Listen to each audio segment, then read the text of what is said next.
Welcome back to another episode on Mewing channel. Today we are going to be talking about a narrow palate. Before we go any further, I want to make sure that you have seen my former video, The Mewing Journey. The reason I mentioned this video is because the information presented in it is necessary for what I am about to present.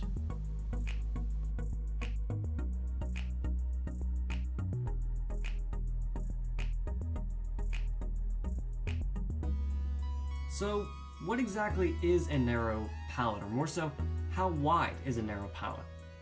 The best definition I can give you is, based on the stages that I explained in the Mewing Journey, we have stages. Basically, a narrow palate is anything stage 2 and below.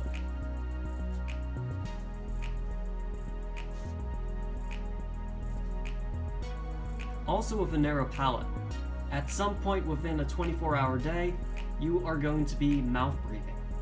So chances are this will be mouth breathing that occurs during sleep. Even a little bit of mouth breathing is going to mess with the size of your palate.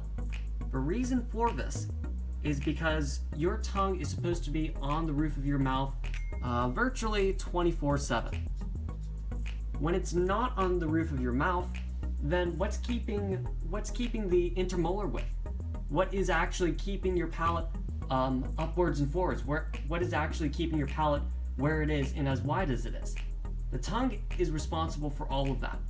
So the trick to getting over a narrow palate is ultimately to stop mouth breathing, to completely take mouth breathing out of the equation and replace it with nasal breathing.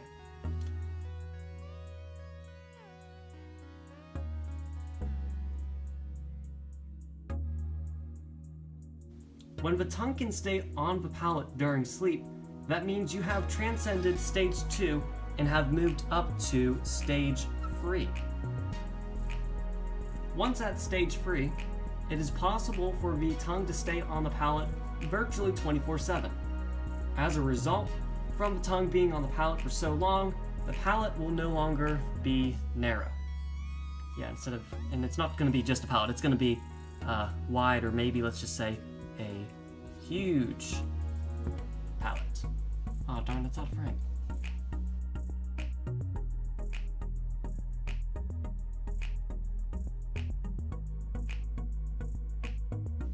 So, what are some solutions? I mean, what can you do about a narrow palate specifically? Well, for one, and this may be pretty obvious, but you can keep mewing.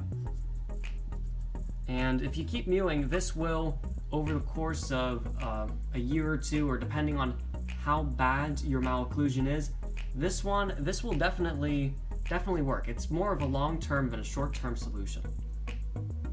So if you're a bit more on the impatient side of things, then I would recommend going about a palate expander. Now, I recently did a video on palate expanders. I'll link it in the description box below. And in that video, I also mentioned before getting a palate expander, it is very important to consult an orthotropist first, as they can show you the safest and fastest way to use it. And the third and final solution I'm presenting here is thumb pulling. Thumb pulling, I'm going to warn you, is a strange one.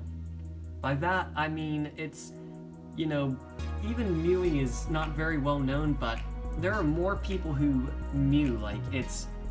I would say about, let's say, 30%, I kid you not, the number I'm going to throw out there is 30% of the people into mewing actually are aware of thumb pulling. Thumb pulling is a rare one.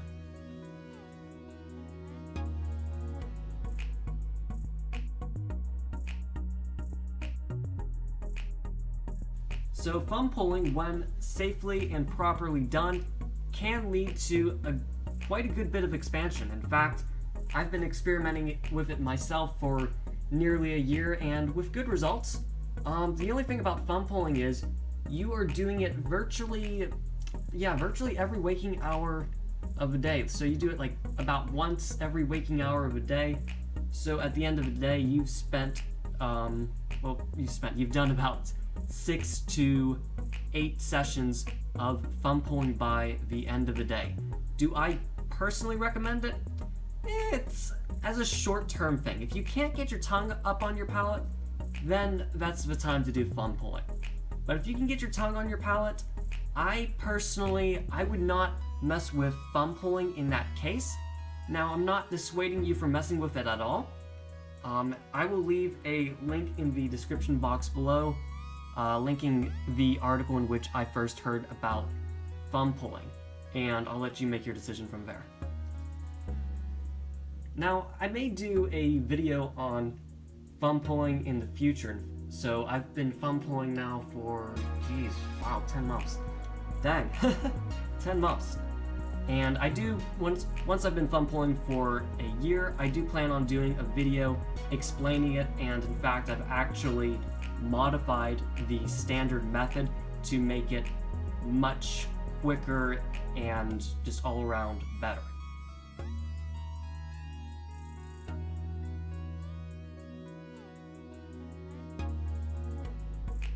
Also, another possible solution is known as intraoral face pulling.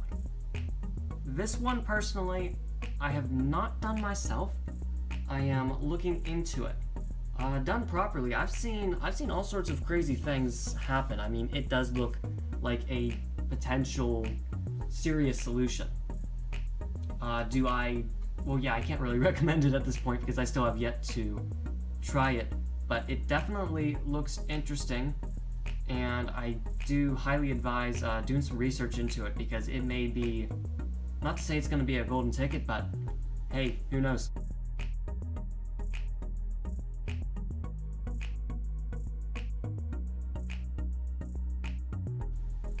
And an important note, there is no such thing as a quick fix when it comes to a narrow palate, mewing, or what have you. I mean, even with an orthotropic treatment, if you go about a professional orthotropic treatment, it's not an escape from mewing.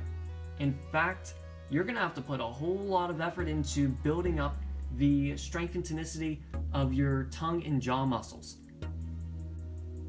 So even with intraoral face pulling, palate expanders, and what have you, you're still going to have to really do some serious mewing in order to retain whatever results you gained from it. So very important. There's no such thing as a quick fix.